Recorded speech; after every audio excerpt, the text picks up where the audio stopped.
മാസപ്പടി കേസിൽ മുഖ്യമന്ത്രി പിണറായി വിജയന്റെ മകൾ വീണ വിജയന് നേരെയുള്ള കുരുക്ക് മുറുകുന്നു. വീണ വിജയന്റെ മൊഴി ആവശ്യപ്പെട്ട് എൻഫോഴ്സ്മെന്റ് ഡയറക്ടറേറ്റ് കോടതിയെ സമീപിച്ചു. എറണാകുളം അഡീഷണൽ സെഷൻസ് കോടതിയിലാണ് എൻഫോഴ്സ്മെന്റ് ഡയറക്ടറേറ്റ് അപേക്ഷ നൽകിയത്. CMRL എക്സാലോജി കേസിൽ വീണയുടെ മൊഴി അടക്കമുള്ള രേഖകളാണ് എൻഫോഴ്സ്മെന്റ് ഡയറക്ടറേറ്റ് ആവശ്യപ്പെട്ടിരിക്കുന്നത്. ഇതോടെ കേസുമായി ബന്ധപ്പെട്ട തുടർ നടപടികളിലേക്ക് എൻഫോഴ്സ്മെന്റ് ഡയറക്ടറേറ്റ് കടക്കുകയാണ് എന്ന സൂചനയാണ് ലഭിക്കുന്നത്.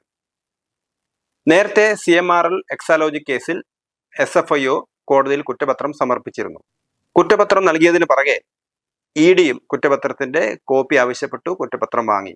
ഈ കുറ്റപത്രം പരിശോധിച്ചതിന് ശേഷമാണ് കേസുമായി ബന്ധപ്പെട്ട എല്ലാ രേഖകളുടെയും പകർപ്പും മുഖ്യമന്ത്രി പിണറായി വിജയന്റെ മകൾ വീണ വിജയൻ അടക്കമുള്ളവരുടെ മൊഴിയും ആവശ്യപ്പെട്ട എൻഫോഴ്സ്മെന്റ് ഡയറക്ടറേറ്റ് കോടതിയെ സമീപിച്ചത്. ഇപ്പോൾ ആവശ്യപ്പെട്ട രേഖകൾ വിശദമായി പരിശോധിച്ചതിന് ശേഷം വീണ വിജയനായ ഉൾപ്പെടെയുള്ള ആളുകൾക്ക് നേരെ നോട്ടീസ് അയച്ച് തുടർ നടപടികൾ നീങ്ങുകയായിരിക്കും എൻഫോഴ്സ്മെന്റ് ഡയറക്ടറേറ്റ് ചെയ്യുക എന്നാണ് അറിയുന്നത്.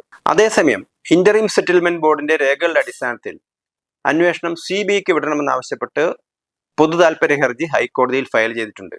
ഈ ഹർജിയിൽ മുഖ്യമന്ത്രിക്കും മകൾക്കുമെതിരെ ഹൈക്കോടതി നോട്ടീസ് നൽകിയിട്ടുണ്ട്.